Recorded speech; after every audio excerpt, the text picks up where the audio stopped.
Bueno,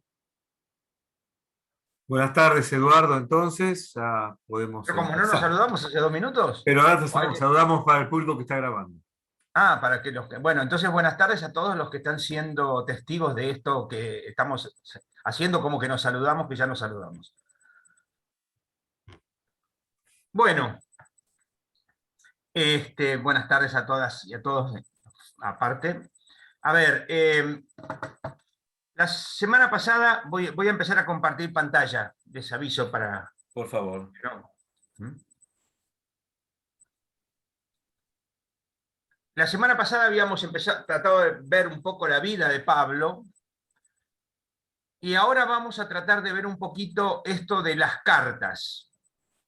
Digo esto de las cartas con intención de no ser demasiado preciso, porque la idea es que no ser demasiado preciso precisamente, valga la rebusnancia. Entonces, ahora nos encontramos con Pablo, que ya está en el grupo de los seguidores de Jesús. Por eso cristiano, como ya saben, entre comillas, porque la palabra cristiano no existe en tiempos de Pablo, pero representa bien lo que es, así que la mantenemos, pero entre comillas para ser precisos. Y este Pablo cristiano va a tener muchas novedades que van a ser importantes tener en cuenta. Les pongo un ejemplo sencillo que sirve para ubicarnos rápidamente. Jesús era un campesino. Y si Jesús era un campesino, sus ejemplos, por ejemplo, parábolas, eran parábolas campesinas, que un sembrador, que un pastor, o a lo sumo cosas, pero cosas genéricas que cualquiera sabe sin necesariamente tener contacto con un rey, etc. Las imágenes que pone Pablo, en cambio, algunas son campesinas, pero otras muchas son imágenes de la ciudad, que los juegos, que la milicia, que un arquitecto. Con esto quiero decir que Pablo es expresión evidente de lo que se ha llamado, con razón, los primeros cristianos urbanos. Es decir, ya se empieza a mover en un mundo urbano. Vamos a tratar de ubicarnos para empezar en las cartas de Pablo. Y yo empiezo con el título sin ninguna intención polémica, presuntas cartas paulinas, para mostrar todas las cartas que se atribuyeron a Pablo y después empezar a distinguir. Concretamente, a Pablo se le atribuyeron Romanos, 1 Corintios, 2 Corintios, Gálatas, Efesios, Filipenses, Colosenses, 1 Tesalonicenses, 2 Tesalonicenses, 1 Timoteo, 2 Timoteo, Tito, Filemón y la carta a los Hebreos. Estas son las cartas paulinas que, como ustedes se pueden dar cuenta, basta con mirar ahí, son dos grupos de 7. Como era normal, todo tiene que ser 7, como los vicios capitales, por ejemplo. Tiene que ser 7, ¿no? En la iglesia parece que hay una especie de fetiche con el número 7, ¿no? Entonces 7 son los sacramentos, a pesar de que no son 7, sino que son 9, porque está claro que el diaconado, el presbiterado y el episcopado son 3 sacramentos diferentes, etc. Pero todo tiene que ser 7, ¿no? Las categorías angélicas son 7, las virtudes son 7, bueno, y las cartas de Pablo 14, las cartas católicas 7. Ahora, la atribución a Pablo de las cartas sin duda fue importante para que las cartas fueran incluidas en el canon, es decir, en la lista de los libros bíblicos. Aunque tampoco es tan así, porque la carta a los Hebreos tardó mucho en ser aceptada en Occidente, por ejemplo. Entonces, en las comunidades cristianas de Occidente, con la carta a los Hebreos tuvieron algún problema, y en muchas comunidades no figuraba en la lista de los libros canónicos hasta bastante más avanzado el tiempo. Pero si nosotros nos ponemos a mirar esto, lo primero que hay que dejar claro es esto. Viene en rojo, la carta a los Hebreos de Pablo no es. Es más, les cuento una anécdota casi risueña. Ustedes saben que los católicos romanos tenemos fama de conservadores en muchas iglesias protestantes. Fama que muchas veces la iglesia hace esfuerzos por acrecentar, ¿no? Y entonces, una introducción al Nuevo Testamento de un autor protestante, cuando llega la carta a los hebreos, empieza a mostrar los distintos motivos por los cuales la carta a los hebreos no es de Pablo. No es de Pablo por esto, por esto, por esto, por esto, y pone irónicamente una conclusión y dice, y un motivo más y muy importante como prueba de que la carta a los hebreos no es de Pablo, es que hasta la Iglesia Católica lo puede sostener. De hecho, si ustedes recuerdan, las personas muy, pero muy mayores, yo soy uno de ellos, antes de que nadie me mire raro, recordarán que en la liturgia antigua se decía lectura de la carta del apóstol San Pablo a los hebreos, y hoy, después de la Reforma, la lectura se dice lectura de la carta a los hebreos. Se sacó lo de San Pablo, obviamente. Obviamente. La carta a los hebreos, entonces, definitivamente no es de Pablo, o para decir, como decía Orígenes, el autor de la carta a los hebreos, solo Dios lo conoce.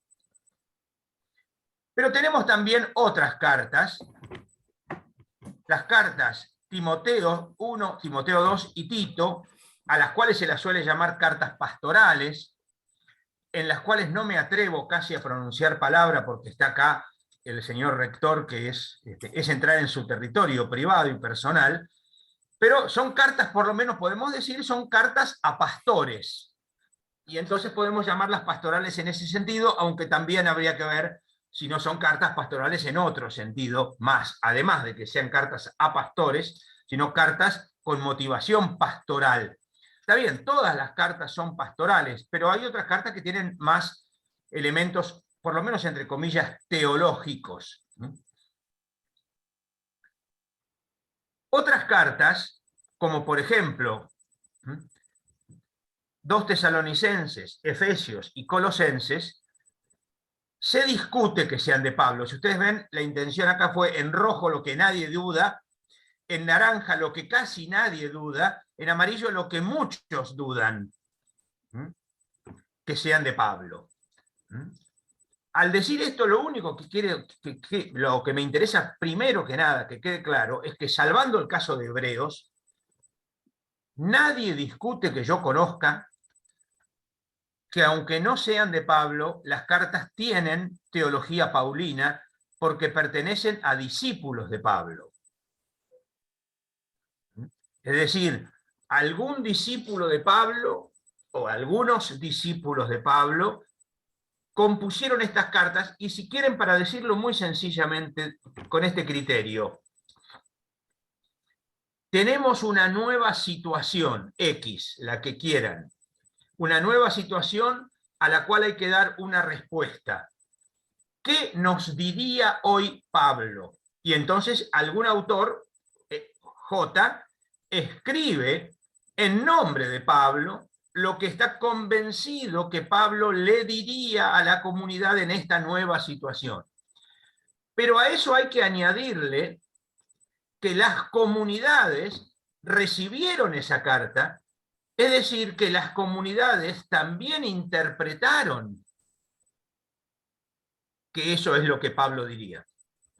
Es decir, hay una doble atribución a Pablo, del autor que afirma ser Pablo, insisto, todos tienen claro, esto es lo que Pablo diría, hoy lo dice un discípulo de Pablo, y la comunidad dice, nosotros estamos de acuerdo con que esto es lo que Pablo diría. No sé si esto se entiende, pero esto es importante porque el tema de la recepción es un tema teológico esencial que ha vuelto al corazón de la teología desde el Concilio Vaticano II, y yo creo que sin entender bien el tema de la recepción, corremos el riesgo de transformar la comunidad eclesial en un cuartel eclesial. No sé si se me entiende, pero me parece importante tenerlo en cuenta.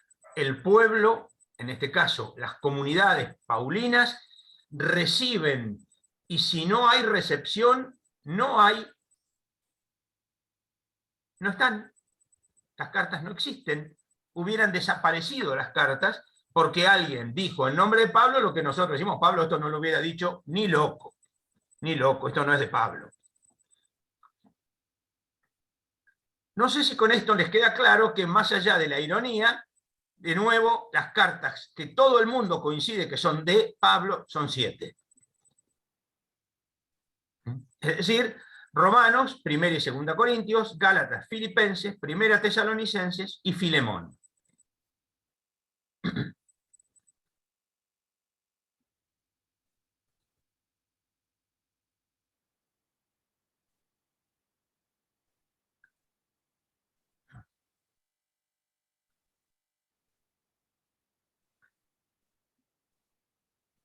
Ahora, vamos a ver algunos elementos de las cartas seguramente paulinas.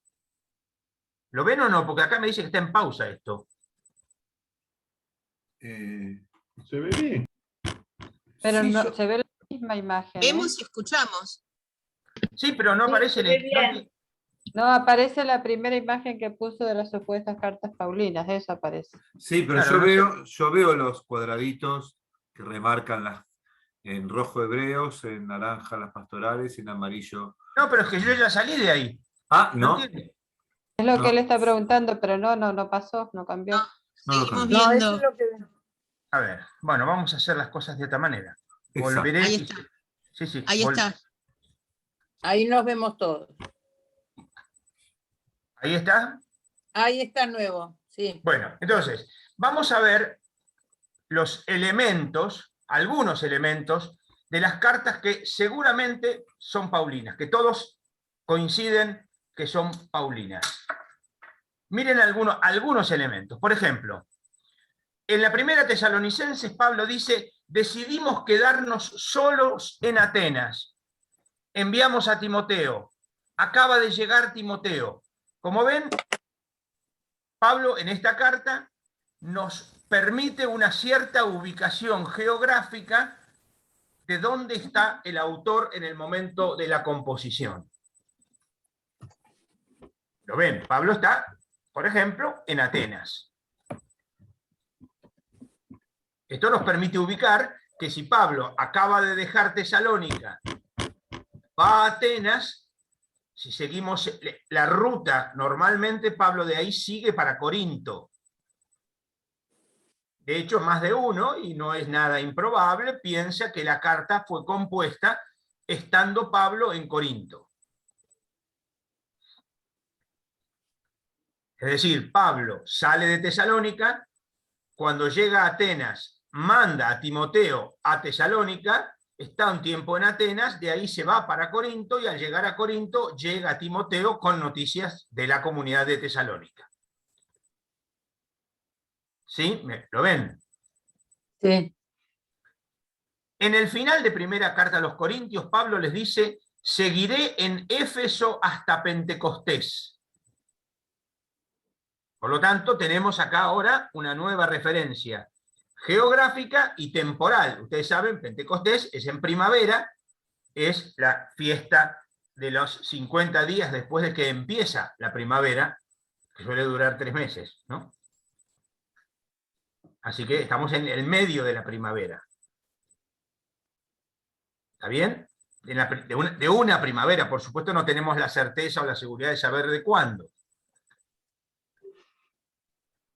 En 2 Corintios, Pablo, como no encuentra a Tito, dice: salí para Macedonia. Y más adelante dice: llegando a Macedonia llegó Tito. Como ven, de nuevo, tenemos una ubicación geográfica y una ubicación de un personaje, así como en la primera se encuentra a Timoteo, acá en esta encuentra a Tito, que son, como ustedes ya saben, 2 de los compañeros de viaje de Pablo con mucha frecuencia. En Filipenses y Filemón, Pablo nos afirma que está preso.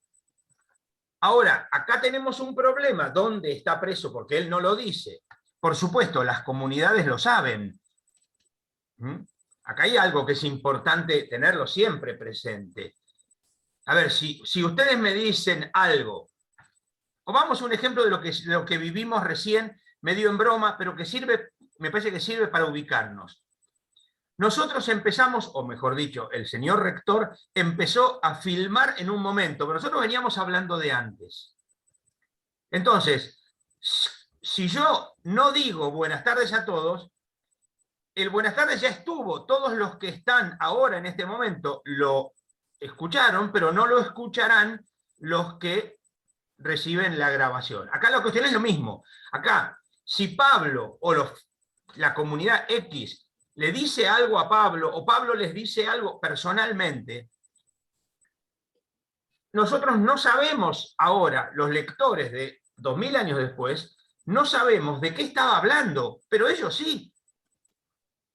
Entonces, Pablo no necesita introducir el tema porque está con ellos hablando. Nosotros necesitaríamos la introducción que muchas veces no tenemos y a veces, tratando de reconstruirla, hacemos una reconstrucción verdadera y otras veces una reconstrucción bastante ficticia. ¿Se dan cuenta que esto es una cosa importante? A ver, insisto, ya lo vamos a ver, por ejemplo, con el caso de los corintios, pero quiero decir, por ejemplo, Pablo dice, sobre lo que veníamos hablando, tal cosa, y ya está, sonamos nosotros, porque nosotros no sabemos de qué venían hablando. En cambio, obviamente, los corintios, o los gálatas, o los filipenses, sí saben de qué venían hablando. Ahora nosotros sabemos que Pablo está preso, y por supuesto, Filemón o los filipenses saben dónde está Pablo preso. Ahora, acá es donde yo les pido que recuerden lo que dijimos de la parte histórica, porque si nos guiáramos por Hechos de los Apóstoles,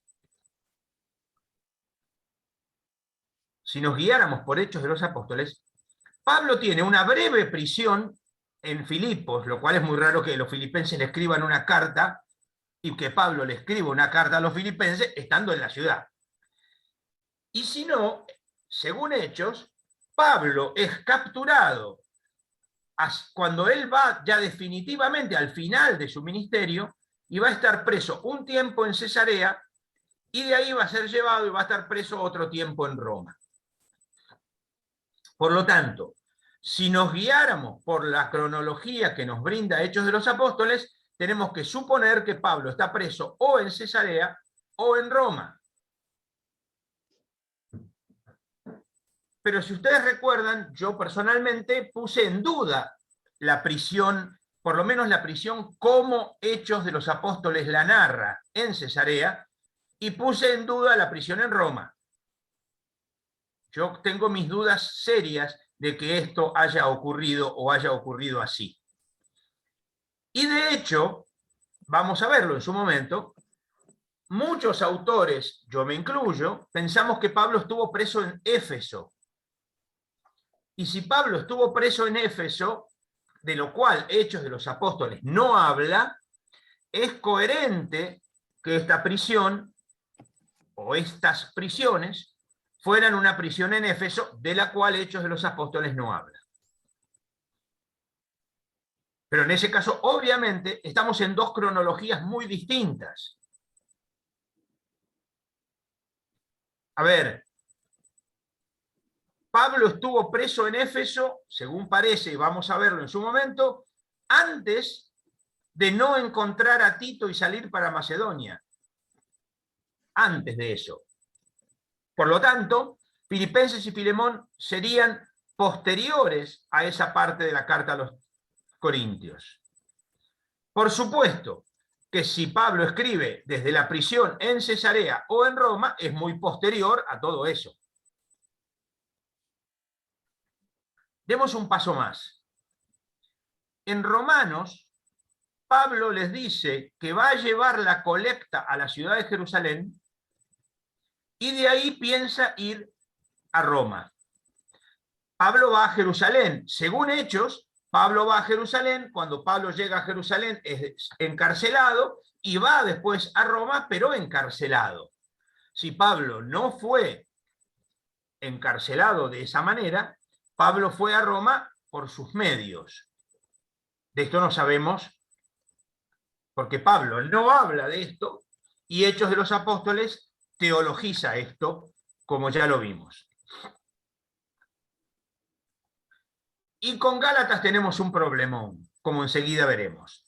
¿Por qué? Porque Gálatas no menciona ni personas, ni lugares, ni tiempos. En Gálatas no sabemos nada. Pablo, si quieren decirlo así, después lo vamos a ver más brevemente, pero Pablo está tan caliente con los Gálatas, pero tan caliente con los Gálatas, que se dedica a contestarles y pelearles y no habla de nada, ni de nadie, ni de cosas. Se dedica a pelearlos directamente. De esto algo diremos en su momento.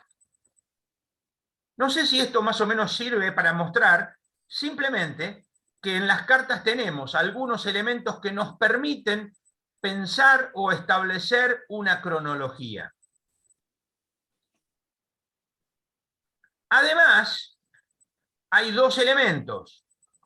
Uno, en algunas cartas se ve una escatología que nos permite suponer algo. Ejemplo,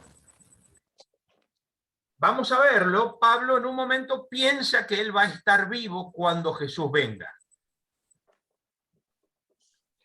Pablo piensa que va a estar vivo y entonces, bien,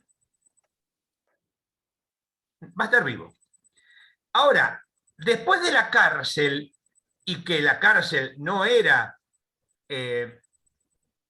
una adalid de la defensa de los derechos humanos, Pablo piensa que es muy posible que lo maten. Y entonces empieza a ver como muy posible que él muera antes de que Jesús venga. No es que Jesús va a tardar más, va a tardar menos. No es que Pablo piense que la venida de Jesús se demora. Lo que se adelanta es su partida. ¿Se entiende la diferencia? Sí. Es decir, a ver, Jesús va a venir. En un primer momento Pablo piensa que va a venir para decir cualquier tontería, pero para que sirva. Pablo piensa que Jesús va a venir el año que viene. Bueno, el año que viene, cuando Jesús venga, preparamos los choripanes para comer con Jesús. Ahora, si Pablo entonces está convencido y mandó a comprar el carbón. Ahora, cuando a Pablo lo ponen preso, Pablo ya piensa que a lo mejor no llega a fin de año. Jesús va a venir el año que viene, pero Pablo no llega. Esto es lo que yo me refiero al decir que no es que se atrasa la venida de Jesús, sino que se adelanta la partida de Pablo. Y también otro elemento que algunos autores piensan como muy probable, y algo hay que tener en cuenta, me parece que algunos lo exageran un poco, es el rol de la colecta para fechar cartas. ¿Por qué? Porque sí, dije sí, no es que estoy convencido de eso. Si Pablo en la carta a los Gálatas dice que él se dedicó activamente a la colecta,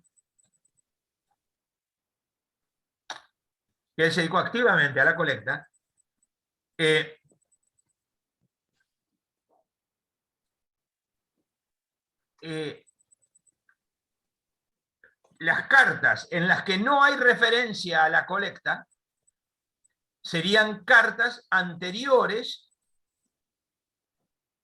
a las cartas que hacen referencia a la colecta. ¿Y en qué cartas no hay referencia a la colecta? No hay referencia a la colecta en la segunda, la segunda de Corintios es la que más hay. En Filipenses, ni en Filemón, ni en Gálatas. Ahora, si Filipenses y Filemón son de cuando Pablo ya pasó por Jerusalén, es lógico que no hable de la colecta porque ya la entregó. Entonces, estamos solamente en Primera Tesalonicenses, y Gálatas, como las cartas donde no se hace referencia a la colecta. Por lo tanto, para muchos autores, Gálatas sería la primera o la segunda carta de Pablo. Insisto, esto hay que relativizarlo ya voy a mostrar por qué, o ya voy a explicar por qué, porque creo que hay que relativizarlo. Y entonces veamos alguna cronología posible de las cartas de Pablo. Al decir cronología posible es, por supuesto, algo relativo, porque los autores acá, en algunos casos, los autores están casi todos de acuerdo o todos de acuerdo, en otros no. Dentro de las cartas de Pablo. Por ejemplo, como yo ya dije antes, la carta a los tesalonicenses está escrita luego del viaje hacia el sur, dejando Macedonia, pasando a Atenas y llegando a Corinto.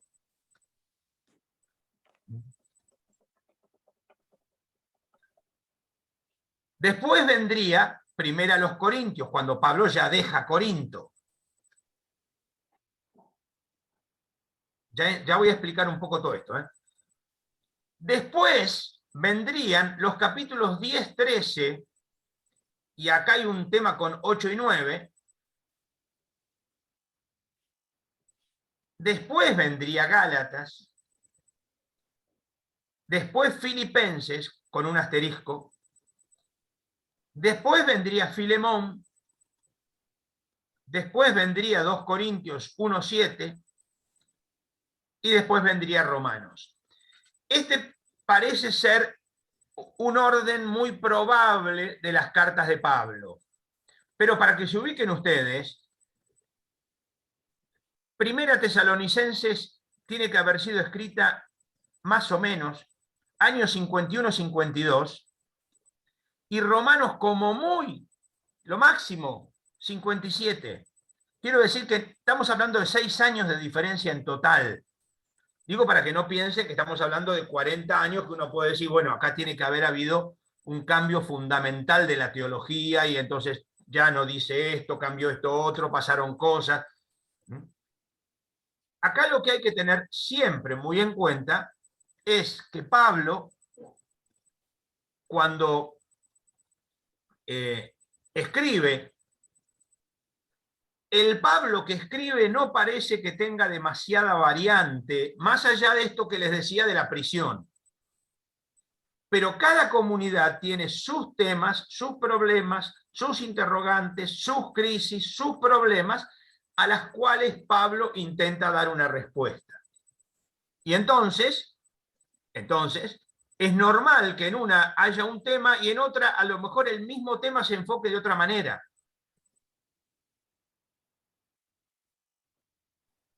A ver, les voy a poner un ejemplo que me parece que puede servir para entender, pero vamos a hacerlo con la Biblia. Hay 2 textos que yo quisiera contrastar.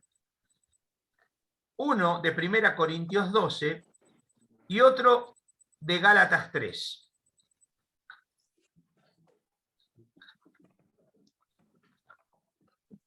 Como por supuesto ustedes tendrán sus Biblias en la mano, o en el celular, o en la compu, o como quieran, pero tendrán la Biblia. Vean esto. Entre paréntesis, habría que prestarle atención, pero no lo vamos a ver también, porque hay algo por el estilo en Colosenses 3:11, pero dejemos Colosenses, que como ya sabemos no es de Pablo, sino de un discípulo. En 1 Corintios 12, versículo 13, Pablo les dice a los corintios: porque en un solo espíritu hemos sido todos bautizados para no formar más que un cuerpo, judíos y griegos, esclavos y libres, y todos hemos bebido de un solo espíritu.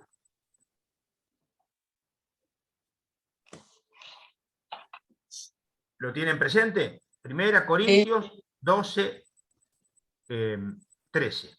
Sí, sí. Y ahora vamos a Gálatas 3, 27 y 28 y 29. Dice así: En efecto, todos los bautizados en Cristo se han revestido de Cristo. Ya no hay ni judío ni griego, ni esclavo ni libre, ni macho y hembra, ya que todos ustedes son uno en Cristo Jesús. Como ven, el texto es muy parecido al anterior. Tenemos un matiz de diferencia que vale la pena simplemente notarlo, pero no es lo que yo quiero destacar, y es que acá, en el bautismo recibimos el Espíritu, en 1 Corintios, acá es en Cristo hemos sido bautizados en Gálatas. Por lo tanto, hay una diferencia en este sentido.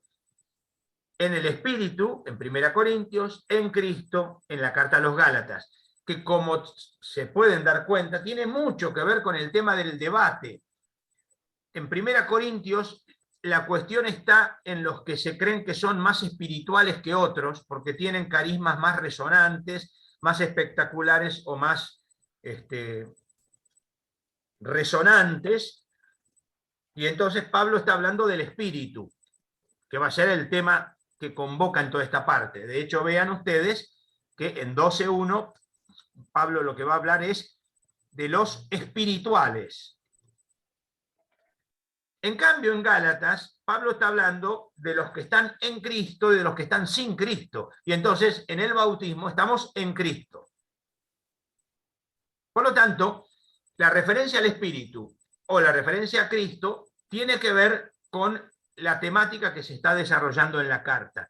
Pero lo que llama la atención es que en Gálatas no hay ni judío ni griego, ni esclavo ni libre, ni macho y hembra. En cambio, en 1 Corintios hay judío y griego y esclavo y libre. No está acá lo de macho y hembra.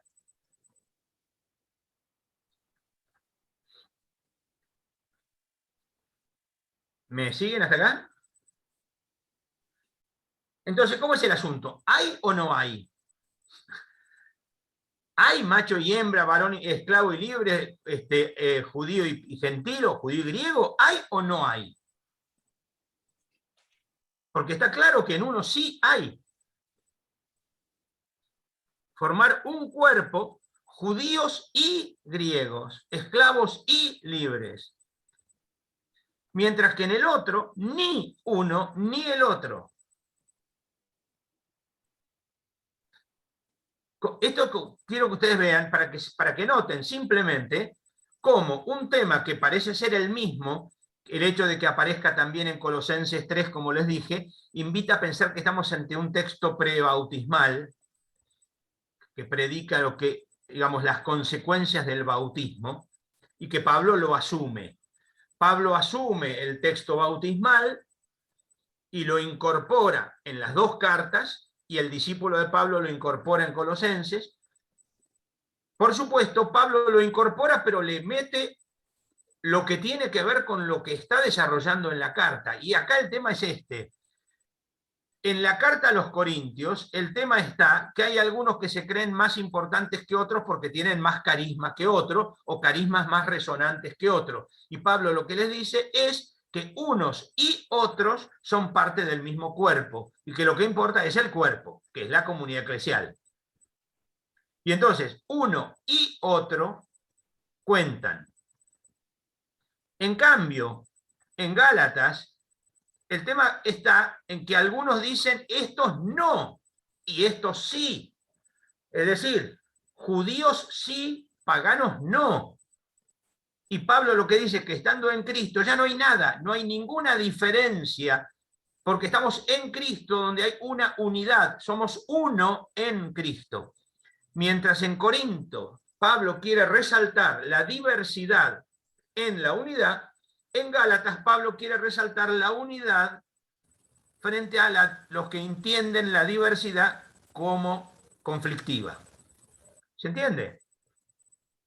Yo lo que quiero con esto simplemente es que vean cómo un mismo texto, en su origen, un mismo texto provoca cambios, y por lo tanto cambios en el mismo texto, de acuerdo a la teología, de acuerdo a la situación de la comunidad, de acuerdo a la problemática, etc. No sé si esto más o menos les queda claro. Si se ve, no se ve, etc.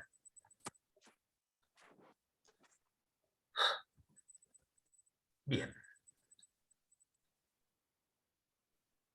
Ahora, vamos a tratar ahora, entonces, lo que queda del día de hoy y lo que queda la semana que viene, de presentar genéricamente, no en detalle, cada carta paulina en el orden en el que propuse yo fueron escritas. Y a ver, acá les aclaro, yo propuse ese orden, pero como ustedes pueden ver, van a encontrar, como les dije antes, autores que dicen que la carta a los Gálatas es la primera carta de Pablo, antes que Tesalonicenses. Y otros autores van a decir que la carta a los Gálatas es la última carta de Pablo cuando ya está preso en Roma. Por supuesto que si la carta a los Filipenses y Filemón está escrita en Cesarea o en Roma, ya estamos ante las últimas cartas de Pablo. Entonces, el orden cronológico que di yo, lo di de acuerdo a mi propuesta o a mi comprensión de las cartas de Pablo, pero es bueno que sepan que hay otras. A mí me parece que es injusto aprovechar que yo sé un poco más que ustedes y decirles esto es así, y que ustedes compran el discurso esto es así, y no se les dice esto es lo que yo creo que es así, pero hay otras variantes. Bien. Perdón, y una última cosa antes de avanzar en esto. Después de que veamos una presentación global de cada carta de Pablo, tendríamos que extraer de cada carta la teología. A ver, si Pablo no es un teólogo de escritorio, a ver, ustedes no van a encontrar en Pablo, por ejemplo,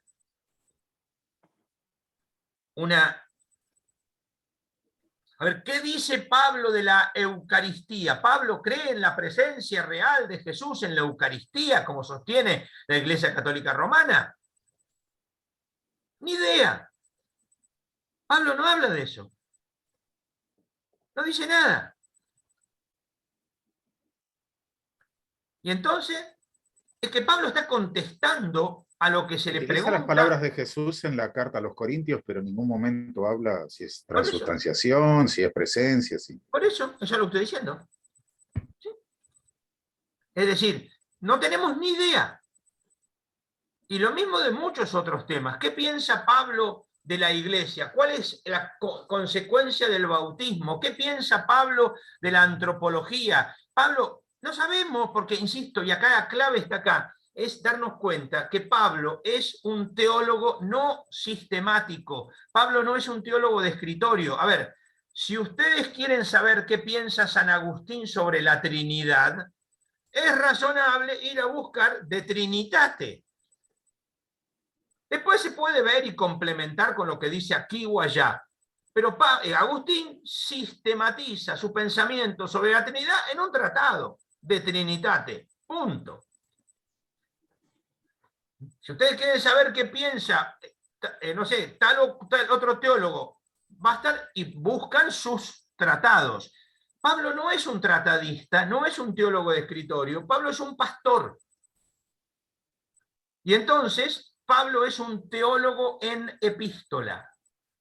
Son palabras, para mi gusto, uno de los más grandes que han trabajado Pablo en el siglo XX, que es Giuseppe Barbaglio. De hecho, Barbaglio tiene una teología de Pablo, y la teología de Pablo es carta por carta. Es decir, no es que él toma, por ejemplo, cristología de Pablo, antropología de Pablo, eclesiología de Pablo, no, sino que él toma lo que dice en tal carta sobre este tema, los temas que toca en la carta. Y cuando va a la otra carta, hace lo que dice en la otra carta. Es un teólogo en epístola. Personalmente me convence mucho ese planteo de Barbaglio. Bien. ¿Hasta acá? ¿Vamos o no vamos? Sí, sí. Sí, vamos. Bien. Veamos, Primera Tesalonicenses. Vamos a ver las cartas en el orden que yo propuse, que eran las cartas de Pablo. Como ustedes pueden ver en la primera de los Tesalonicenses, acá yo no sé si les puedo pedir que tengan la carta a la vista, o si no, que por lo menos anoten las citas. Porque Pablo está escribiendo en un contexto claramente de conflicto, de tensión, en un contexto de padecimiento. Él ya tuvo problemas en Filipo y tuvo que dejar Filipo a las apuradas. Ya vamos a ver cuando veamos Filipenses, porque ahí se nota más claramente. Pero que Pablo parece haberla pasado mal en muchos lados. Vean que dice acá en 2:2, después de haber padecido sufrimientos e injurias en Filipos, como saben, confiados en nuestro Dios, tuvimos la valentía de predicarles a ustedes el Evangelio de Dios entre frecuentes luchas. Es decir, acá también Pablo tiene problemas en la predicación del Evangelio. Ahora, ¿esto qué provoca? Dice Pablo,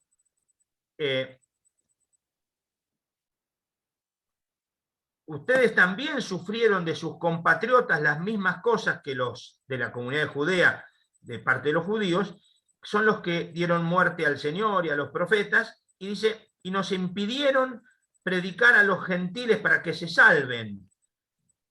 Acá, Pablo tuvo que rajar de la ciudad de Tesalónica. Pero como Pablo tuvo que rajar, que irse corriendo de la ciudad de Tesalónica, Pablo se encuentra con que si la comunidad está viviendo una situación de persecución o de conflicto, ¿cómo estará, cómo mantendrán la fe los miembros de la comunidad? Es decir, ¿la comunidad podrá resistir esta situación de conflicto o no?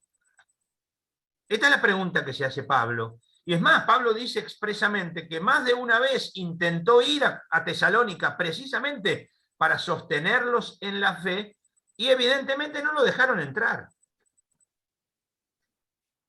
Si Pablo fue echado de la ciudad, no lo dejaron entrar. ¿Se entiende, no?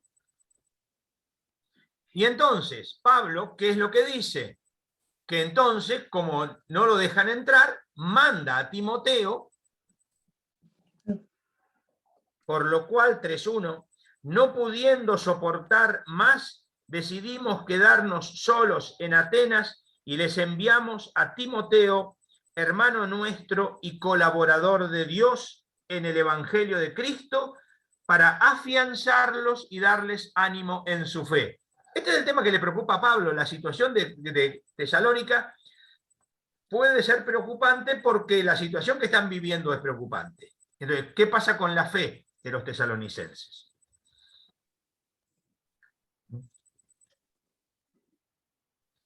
Yo lo envié, le dice en el versículo 5, 3:5, no pudiendo soportar más, lo envié para tener noticias de la fe de ustedes, no fuera que el tentador los hubiera tentado y que nuestro trabajo quedara reducido a la nada.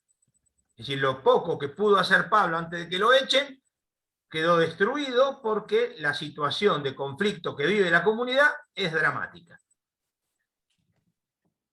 Y entonces Pablo arranca enseguida, en el versículo 6, nos acaba de llegar de ahí Timoteo y nos ha traído buenas noticias, en griego, evangelion, de su fe y de su amor, y dice que conservan siempre buen recuerdo de nosotros y que desean vernos, así como nosotros a ustedes.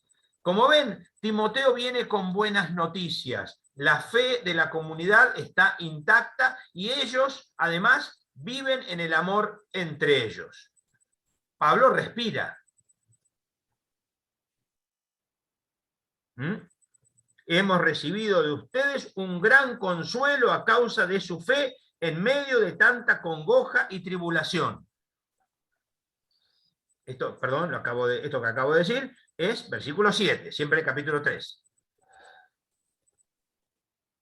Es decir, Pablo se ha podido consolar a causa de la situación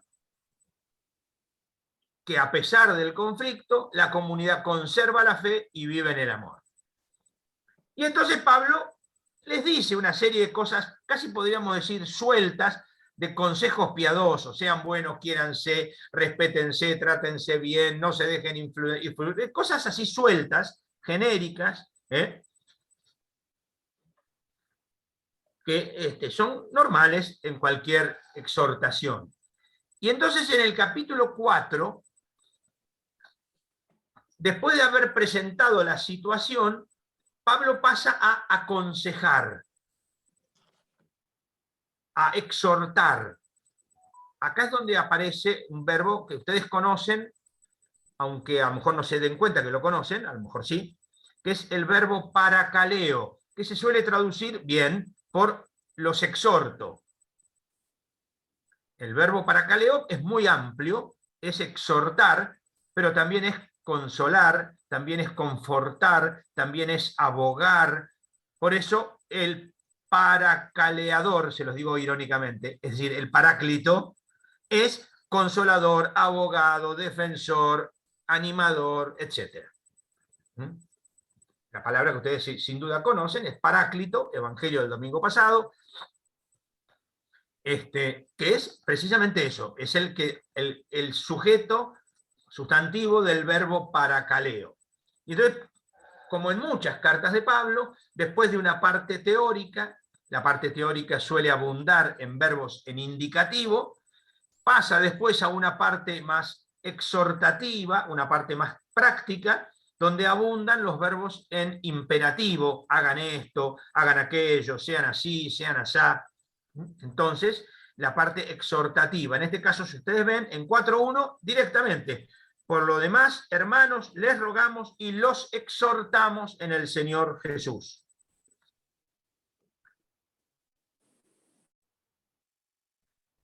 Entre paréntesis, una sugerencia, si les sirve.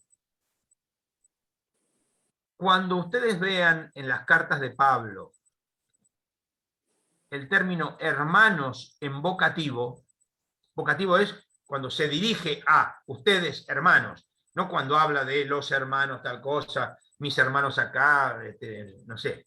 Pero cuando se dirige a los hermanos en vocativo, para que se ubiquen fácilmente, la palabra hermano suele estar entre comas. Miren acá, por lo demás, coma, hermanos, coma, les rogamos.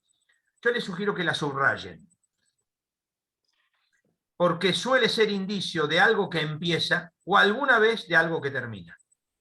Y entonces pueden ustedes ver dónde empieza un tema en Pablo o dónde termina un tema en Pablo, porque ustedes sabrán que, bíblicamente hablando, si no el rector me prohibiría si digo lo contrario, y aparte no lo voy a decir porque no lo creo, está prohibido, es pecado mortal sacar un texto de su contexto. Y para ubicar el contexto, el término hermanos suele por lo menos ayudarnos a ver dónde empieza el texto en su contexto. A ver, si ustedes miran un evangelio, muchas veces es fácil eso. Porque, por ejemplo, al día siguiente tal cosa. Y después Jesús fue a Cafarnaúm. Y le trajeron unos niños para que los bendijera. Es decir, cuando hay un cambio cronológico, un cambio geográfico, un cambio de personajes, eso es fácil de reconocer dónde empieza un texto y habitualmente también dónde termina. Pero esto es propio de un escrito narrativo, como es un evangelio, como es Hechos. Pero en una carta estas cosas no aparecen, no encontramos al día siguiente o algo por ese estilo. Alguna vez aparece, por ejemplo en Gálatas 2.1, 14 años después, pero si no, rara vez aparecen cosas por el estilo. Entonces tenemos que tratar de encontrar otro tipo de modos o de medios para tratar de ver dónde empieza o dónde termina una carta. El término hermanos en vocativo suele ser una ayuda. Les sugiero que lo anoten. Y entonces vean, Pablo, ¿a qué los va a exhortar? A lo que ya vimos recién. Primero, toda la primera parte de la exhortación es amarse. Es decir, a ver, ustedes veo ya que mantienen la fe y que se aman, bueno, ámense más, ámense mejor, ámense así, todo eso, toda esta primera parte del capítulo 4, que la voluntad de Dios es la santificación, aléjense de la fornicación, que cada uno posea su cuerpo con santidad y honor, no dominado por la pasión, que nadie falte a su hermano, no se aproveche de él en el punto que el Señor se vengará, el que desprecia no desprecia a un hombre sino a Dios, sean instruidos para amarse, etc. Constantemente. Y como ustedes pueden ver, además, el término hermanos, en el versículo 10, muestra el final, porque el término hermanos, toda la oración llega hasta el final del versículo 12. Por eso los exhortamos, de vuelta, exhortar y hermanos, los exhortamos a que continúen practicándolo más y más y que ambicionen vivir en tranquilidad, ocupándose de sus asuntos, trabajando con sus manos como ya se los tenemos ordenado, a fin de que vivan dignamente ante los de afuera y no necesiten de nadie, punto. Ahí termina entonces la primera unidad de la exhortación. La siguiente vuelve a empezar con hermanos. En el versículo 13. En el versículo 13, que además termina con una frase de concertación, es consuélense mutuamente con estas palabras, de nuevo el verbo consolar, es decir, el verbo paracaleo, y después en 5.1 de nuevo hermanos. ¿Lo ven? Y en 5.12 también. Sí, no, y en 5.4 también, y en... Claro. Por eso, sí. Y después en 5.25 para el final. Pero entonces vean, la cuestión es esta. En el segundo punto, entonces, ahora, Pablo les va a decir, pero bueno, miren, a ver, hay algo que yo no quiero que ustedes estén en la ignorancia. Y acá hay algo interesante, porque Pablo, cuando habló de su pasado por Tesalónica, constantemente hizo referencia a lo que los tesalonicenses saben. Y ahora acá les dice, esto ignoran. Claro, esto lo saben, ahora se los muestro, pero esto lo saben porque es lo que yo les enseñé cuando estuve, y esto lo ignoran porque yo no se los enseñé porque me echaron antes. Y si Pablo no, miren, ustedes saben 1.5, ustedes saben 2.1, saben 2.2, saben 2.5, sí, saben 2.11, saben, saben 3.3, saben 3.4, saben 4.2. Son todas cosas que los tesalonicenses saben, pero que las saben porque Pablo se las enseñó. Por eso Pablo sabe que las saben, para decirlo de alguna manera. Ahora, acá lo que les dice es, y sobre esto no quiero que estén en la ignorancia, es decir, que ignoren lo que es bueno que sepan. Y lo que tiene que ver es con respecto a los muertos.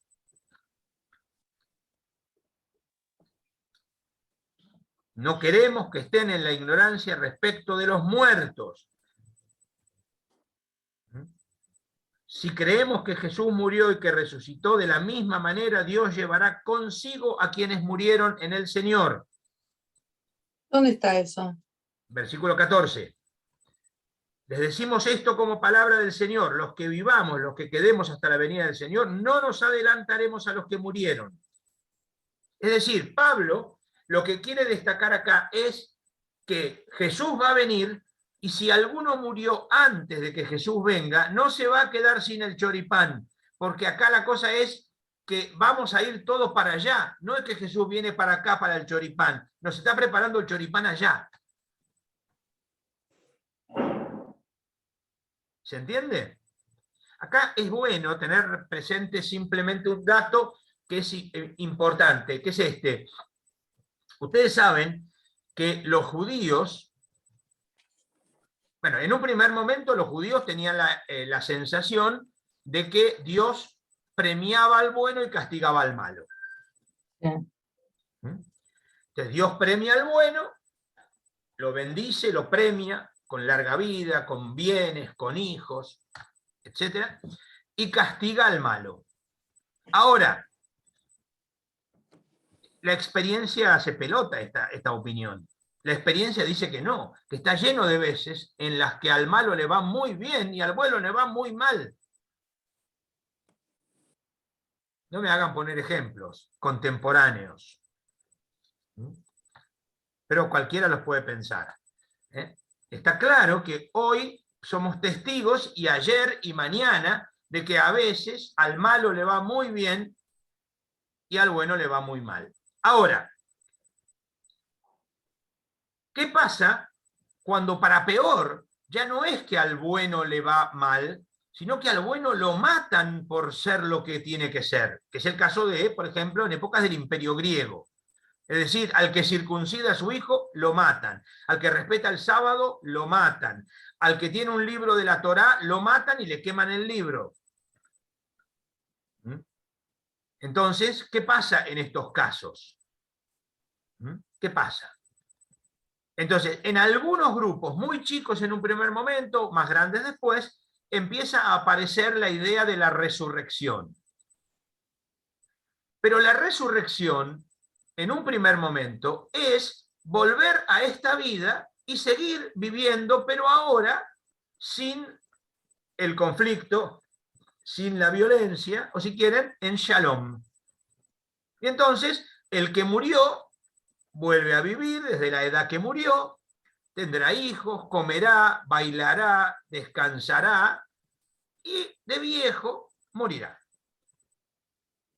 A ver, para que ustedes se ubiquen, ustedes no creerán que ni Lázaro, ni la hija de Jairo, ni el hijo de la viuda de Naín, que Jesús los resucitó, andan por algún lugar en Palestina. Porque ustedes imaginarían que sería un lugar turístico muy interesante de conocer un viejo de 2000 años, por ejemplo. Sería interesantísimo de conocer, ¿no? Evidentemente se trata de volver a vivir y después volver a morir. En cambio, lo interesante es que la experiencia cristiana de la resurrección de Jesús les hace tener un plus a esto de la resurrección. Ya no es volver a esta vida, sino pasar a esa vida, como la de Jesús. Vean, porque ahora entonces es quienes murieron en Jesús, bajará del cielo, los que vivamos seremos arrebatados para ir al encuentro del Señor en los aires. Es decir, ahora se trata de cómo Jesús, que resucitó, tomó unos mates, se comió un choripán o un pescado, un pescapán con sus amigos, y después se fue al encuentro de Dios, y los que vivamos vamos a ir con Jesús al encuentro de Dios. Es decir, hay un cambio en la concepción de la resurrección, porque ya no es la resurrección que los judíos de tiempo de Jesús confiaban o esperaban, sino en otro tipo de resurrección. Acuérdense que Marta, la hermana de Lázaro, le va a decir a Jesús: ya sé que mi hermano resucitará en la resurrección del último día. No, Marta, estás entendiendo mal, yo soy la resurrección. ¿Se acuerdan? En Juan capítulo 11. Entonces, ahí está el tema de que empieza a haber otro tipo de planteo. Lo interesante, como yo les decía antes, es que Pablo está convencido que él va a estar vivo cuando Jesús venga. Vean, 2 veces dice: los que quedemos, versículo 15, y los que quedemos, en el versículo 17. 2 veces Pablo habla de que él está convencido de que cuando Jesús venga, como va a venir el año que viene, en principio todo indicaría que yo el año que viene voy a estar para el choripán con Jesús. Entonces Pablo está convencido que él va a estar cuando Jesús venga. Ahora, capítulo 5, ¿cuándo va a ser esto? Bueno, tampoco tanto. Puede ser en cualquier momento, como un ladrón en la noche. Ningún ladrón le avisa a nadie, che, mañana voy a ir a tu casa a afanar. ¿No? Así que vos, José Luis, andá a Sion mañana, porque yo mañana a la tarde voy a ir a tu casa a afanar. Vos andá a Sion, tranquilo. No tiene lógica. Es decir, a ver, ningún ladrón avisa, ¿no? Del mismo modo, la venida de Jesús no tiene un aviso de cuándo va a hacer. Por eso a Jesús Santa Teresita lo llamaba el divino ladrón, ¿no? Pero bueno. Ahora, esto invita a decir, bueno, pero esto no significa más que esto. A ver, ustedes ya estamos en el día y vivamos como hijos del día. En el siguiente, hermanos, del versículo 4, vivan como hijos del día y no como hijos de las tinieblas. Y entonces, para la conclusión, Pablo va a decir, bueno, tengan en cuenta los que trabajan en la comunidad, los exhortamos, hermanos, que amonesten a los que estén alegres, vean, miren la lista de cosas que, insisto, suelen ser comunes en Pablo, como larga lista de expresión de buenos deseos. Miren, desde el versículo 14, del capítulo 5. Los exhortamos, hermanos, a que amonesten a los que viven desconcertados, animen a los pusilánimes, sostengan a los débiles, sean pacientes con todos, que nadie devuelve a otro mal por mal, antes bien procuren siempre el bien mutuo y de todos, estén siempre alegres, oren constantemente, en todo den gracias, eso es lo que Dios en Cristo Jesús quiere de ustedes, no extingan el espíritu, no desprecien las profecías, examínenlo todo, quédense con lo bueno, absténganse de todo género del mal. Como ven, una larga lista de cosas que son de desear en toda comunidad. Y entonces termina, que el Dios de la paz los santifique, hermanos, oren también por nosotros, acá San Pablo se copia del Papa Francisco, oren también por nosotros, saluden a todos los hermanos con el beso santo, los conjuro a que esta carta sea leída por todos, la gracia de Jesús. Como ven, la gracia y la paz, con lo que arrancó la carta, como saludo inicial, vuelve a repetirse en el versículo 23 y en el versículo 28, en la conclusión. Y la carta con la intención de que tenga una cierta presencia litúrgica.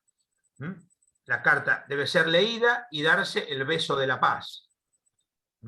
Tema que aparece con bastante frecuencia, no solo en Pablo, sino que también en los padres de la Iglesia.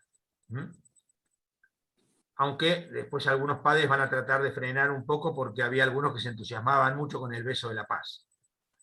¿No?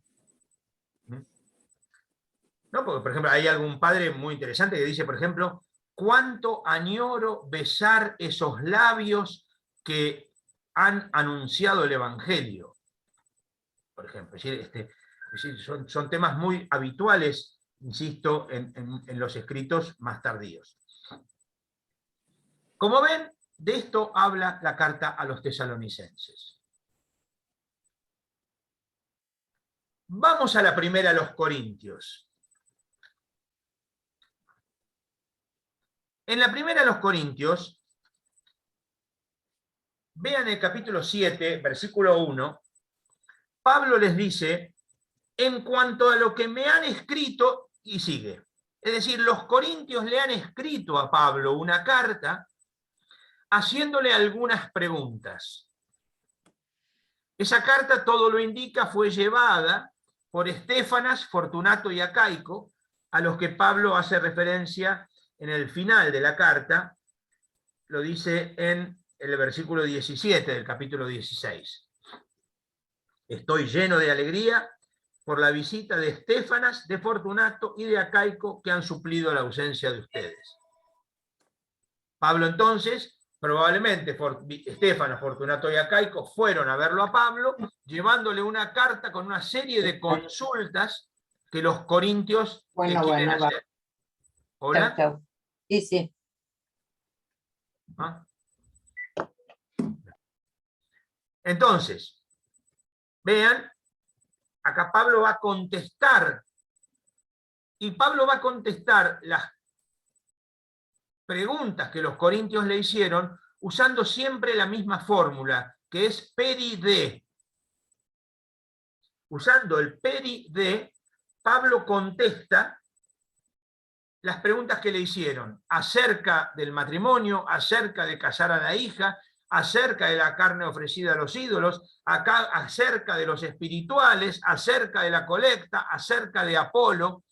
Hay 6 preguntas que parece que a Pablo le han formulado los corintios, y Pablo las responde una por una, y por eso la carta a los corintios no tiene el orden teológico que tiene otra carta, porque parece que Pablo está contestando la carta que los corintios le enviaron. Pero acá es donde yo les decía antes,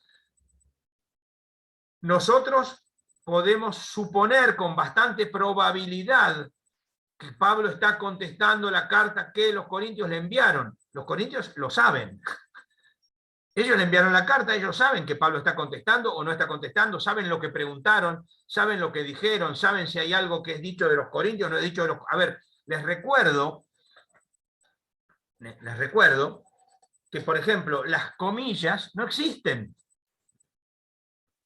Si las comillas no existen, a ver, les pongo un ejemplo sencillo. Miren ustedes en 6.12, de la Biblia de Jerusalén, por ejemplo, y otras Biblias también, van a ver que dice, todo me es lícito. Pero el todo me es lícito está entre comillas en la Biblia de Jerusalén. Es decir, esto es una cita. Si está entre comillas, quiere decir que esto es una cita. La Biblia de Jerusalén entiende, yo creo que con razón, que esto es una cita de los corintios. Los corintios dicen, todo me es lícito. Y Pablo lo toma. De hecho, vean, 2 veces lo va a decir acá en el versículo 12, pero también 2 veces lo va a decir en el versículo 23 del capítulo 10. Todo me es lícito, 2 veces, también entre comillas en la Biblia de Jerusalén. Ahora, es muy probable que haya otras cosas, como vamos a ver,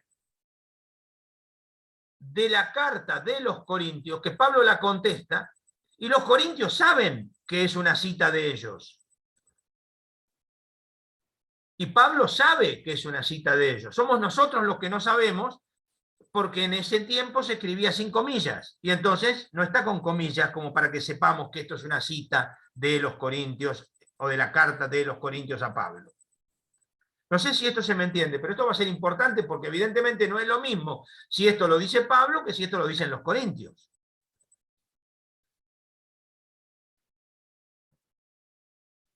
Ahora,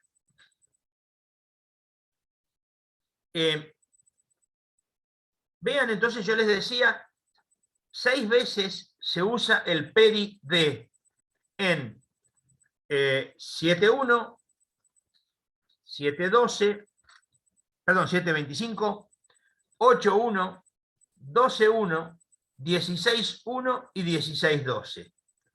Son las 6 veces que se encuentra el peri de en la carta a los corintios, que todo indica es parte de la respuesta de Pablo a los corintios.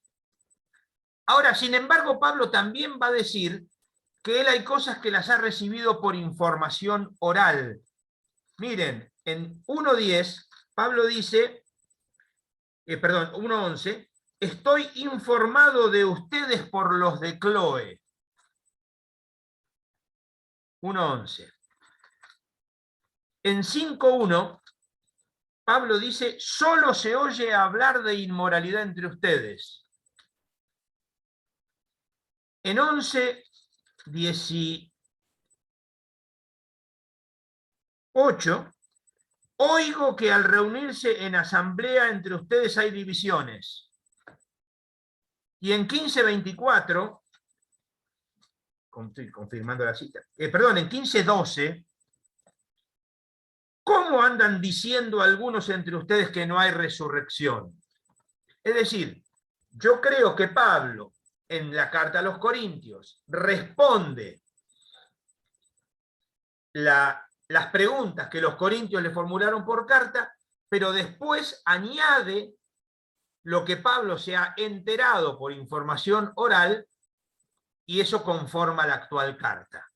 Yo creo que esto está hecho en 2 etapas, pero bueno, eso es un tema que no es el caso en este caso.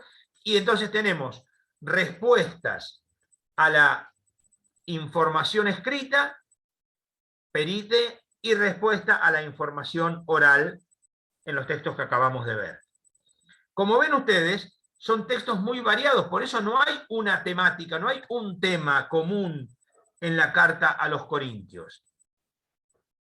A ver, se los recuerdo, porque no podemos mirar todo, pero miren, primera pregunta, peride, acerca de si tiene sentido o no tiene sentido, estando ya tan cerca la venida de Jesús, si tiene sentido o no tiene sentido que uno viva la vida matrimonial, y no es más lógico, por ejemplo, que uno se deje a su mujer, que deje a lo que sea, para dedicarse a lo que sea.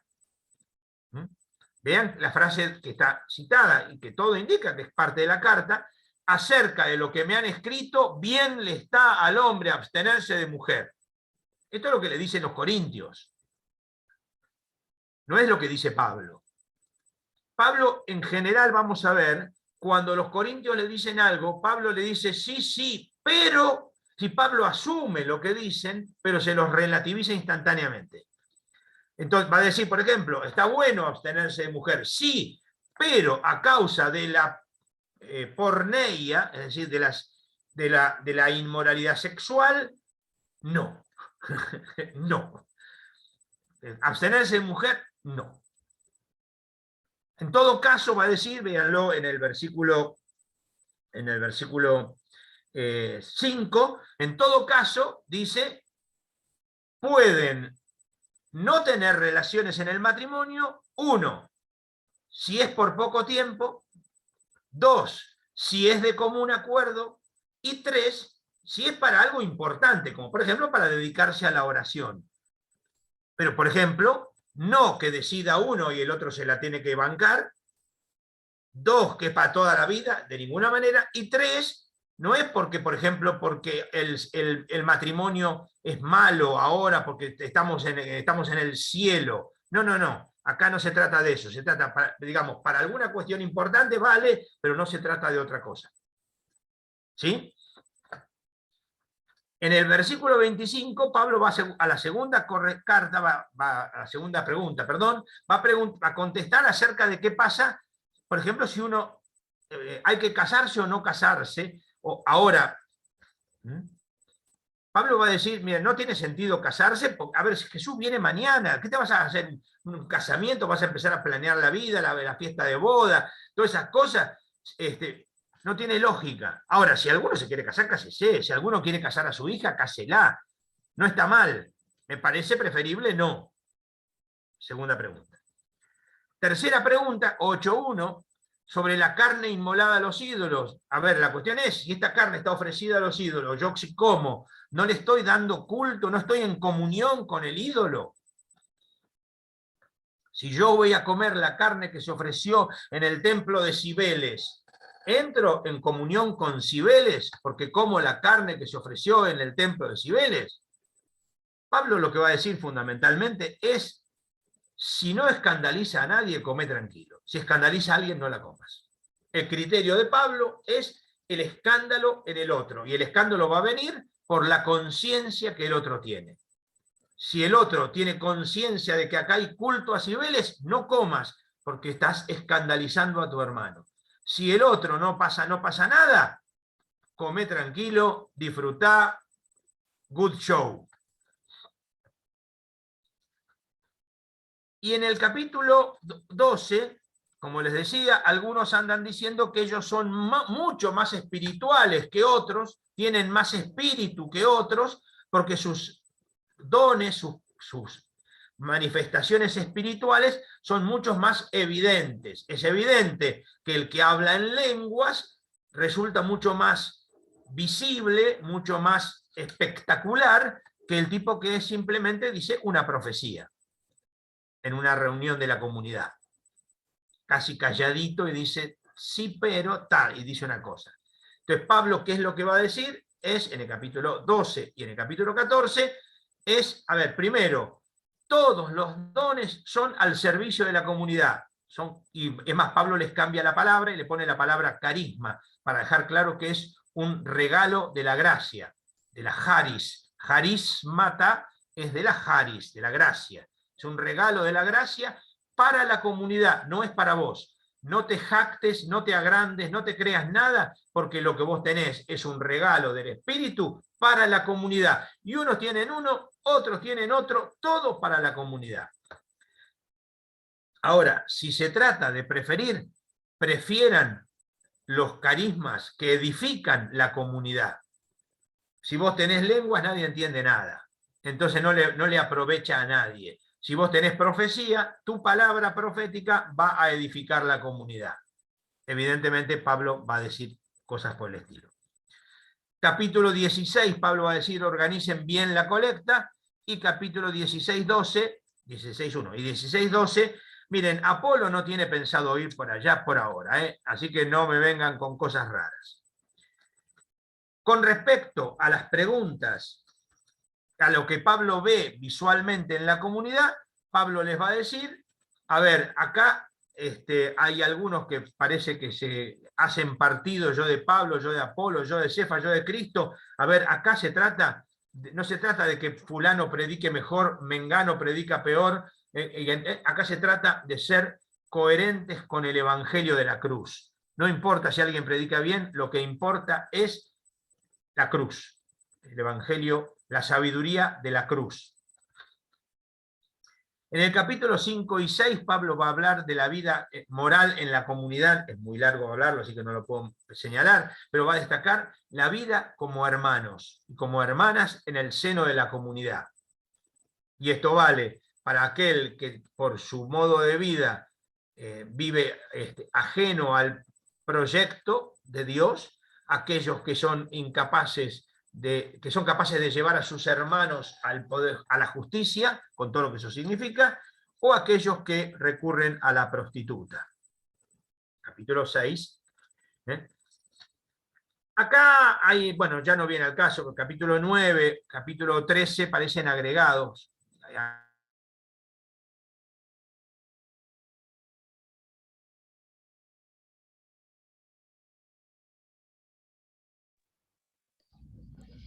Vuelvo a lo que dije de los cristianos urbanos.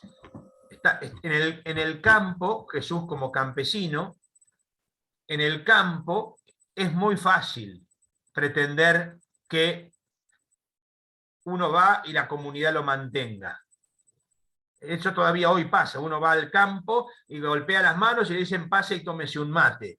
En la ciudad te atienden por el portero eléctrico o te atiende el guardia del barrio privado y te dicen ya colaboramos, no pase. ¿No? Entonces lo que Pablo va a decir es esto de no trabajar puede servir en el campo, pero en la ciudad no sirve. Pablo trabaja con sus manos para mostrar la gracia. Para mostrar la gracia, que el evangelio es gratis. En el capítulo 13, Pablo lo que va a decir es, acá está todo bien, los carismas está todo bien, pero ningún carisma, por más que esté el carisma llevado al extremo, hablás lenguas, hasta la de ángeles, profetizás todo, sos capaz de jugarte la vida hasta darla, nada sirve si no hay amor, punto. Sin amor, nada cuenta. Y en el capítulo 15 diciendo, a ver, ustedes me están negando la resurrección, si no hay resurrección, Jesús no resucitó. Acuérdense que para Pablo la resurrección de ahora es como la de Jesús. Si ahora no hay resurrección, Jesús no resucitó. Y si Jesús no resucitó, estamos diciendo que Dios lo resucitó, estamos diciendo que Dios hizo lo que Dios no hizo. Está todo mal. Déjense de tontería. Jesús resucitó y nosotros vamos a resucitar con Él. Los que estemos vivos, termina diciendo, porque Pablo todavía sigue creyendo que va a estar vivo, los que estemos vivos y los que no lo estén. Miren, se lo repito. Dice, en un pestañear de ojos, al toque de la trompeta final, porque sonará la trompeta, los muertos resucitarán incorruptibles y nosotros seremos transformados. Esto es 15:52.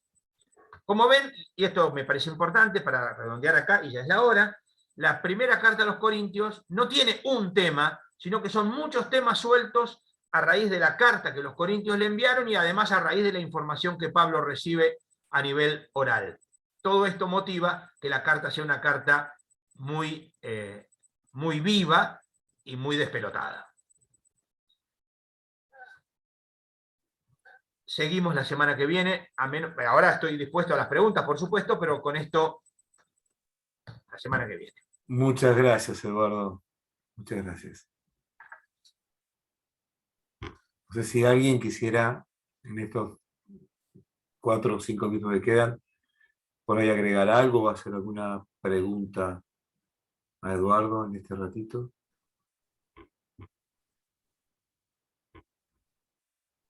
Ujú. 3, 2, 1. Vendido. Sí. Bueno, Yo no, en estos casos no sé si no preguntan porque no entendieron nada o porque está todo tan claro que no hace falta hacer no, preguntas. yo creo que Suelo tender a pensar lo primero, pero bueno. no, No, yo creo yo, que la yo tengo información es una muy grande. pregunta. Sí, bien, Dani. Yo tengo una pregunta, pero no es de este tema, es de una lectura de los Hechos de los Apóstoles, de Hechos 16, 1, 10, como en esta semana.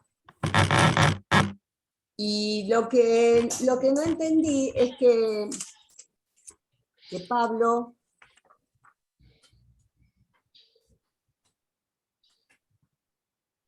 dice,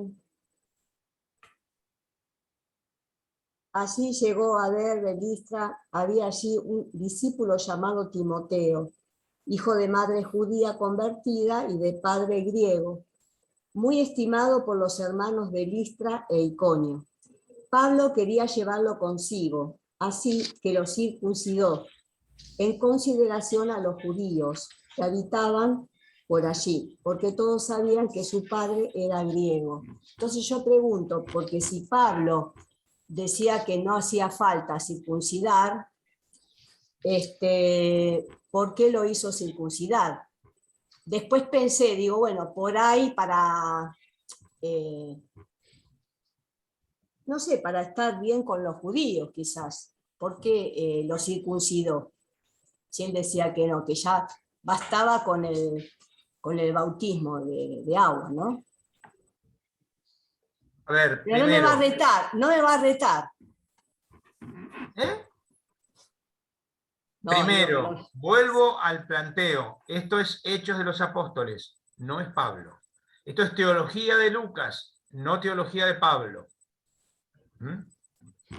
Ahora, la cuestión acá es, el texto dice que Pablo lo hizo circuncidar a causa de los judíos que había, porque había muchos judíos en ese lugar. De hecho, en Gálatas, esto ya es Pablo. Gálatas ya es Pablo, no es como esto que es Hechos. En Gálatas Pablo va a decir que a Tito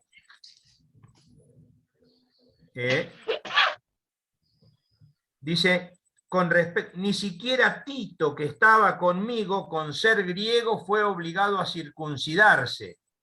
Esto es Gálatas 2, 3. Es decir, a ver, Lucas suele tener la tentación o la tendencia a tratar de suavizar cualquier tipo de conflicto. Lucas suele tener tendencia a evitar... A ver, no hay escupidas a Jesús en Lucas, por ejemplo. Si Lucas trata de calmar aguas, sobre todo entre judíos y paganos. Entonces, en este caso concreto, Pablo aparece, el Pablo de Hechos, aparece como un Pablo tolerante, que no es un Pablo militante de la causa de la no necesidad de la circuncisión. Cosa que en el Pablo de Gálatas vemos que Pablo tiene una posición mucho más taxativa en ese sentido. Yo creo que hay que tener en cuenta eso, que Lucas presenta esto probablemente por una cuestión más, más política de Lucas, de una teología más tolerante, mientras que es distinto lo que se puede ver en las cartas de Pablo. Bueno, El tema del, bueno, sí, Gracias. una más y nos vamos. Perdón, Eduardo, el tema del trabajo en Pablo, ¿no es también motivo de una discusión? O sea, que Pablo demuestra que hay que trabajar cuando otros decían que el que llevaba el Evangelio no tenía por qué trabajar, y en algunos casos usaban esa distinción para decir, bueno, este sí es un discípulo, este no, en el caso de la dinastía. Sí, sí, pero creo que lo dije cuando hablé de Sí, que sí, Pablo sí. trabajaba. Sí, sí, sí. Es decir, Pablo, está claro que, a ver, a Pablo le están cuestionando, vean que Pablo dice en 1 Corintios 9:2, ¿acaso no soy yo apóstol? Si para otros no soy apóstol, para ustedes sí. ¿Y por qué no sería apóstol? Porque Pablo trabaja, a pesar de que Jesús dijo que no había que trabajar. Pero por eso lo que yo dije es que Pablo está diciendo, hay que trabajar porque lo que Jesús dijo está buenísimo, pero para el campo, para la ciudad no sirve. Claro. Listo, ok, gracias. Bueno, gente, muchísimas gracias. Ya entonces dejamos para la semana que viene. Y bueno, que tengan buenas noches. Gracias, Eduardo. Gracias, Bueno, Gracias. Gracias. Buenas noches.